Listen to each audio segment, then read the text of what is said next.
باپ اور بیٹے اور روح القدس کے نام میں آمین۔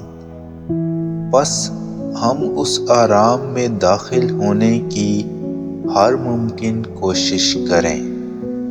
ہمارے لیے آج کی تلاوت عبرانیوں کے نام خط، اس کا 4 باب اور اس کی 1 آیت سے لے کر 5ویں آیت تک، اور پھر اس کی 11ویں آیت۔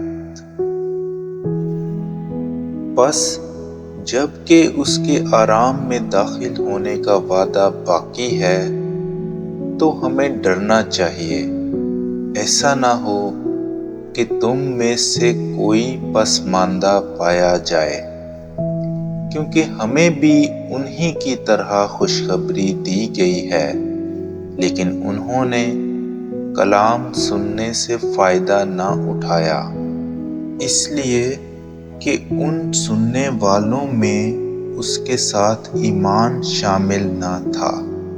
کیونکہ ہم ایمان لا کر آرام میں داخل ہوتے ہیں، جس طرح اس نے کہا ہے کہ میں نے اپنے غضب میں قسم کھائی کہ یہ میرے آرام میں ہرگز داخل نہ ہوں گے۔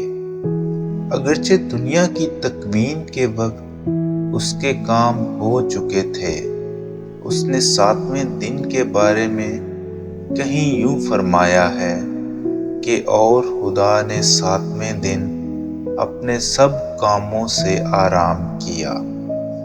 بس آؤ ہم اس آرام میں داخل ہونے کی کوشش کریں، ایسا نہ ہو کہ کوئی ضد کے اس نمونے میں گر پڑے۔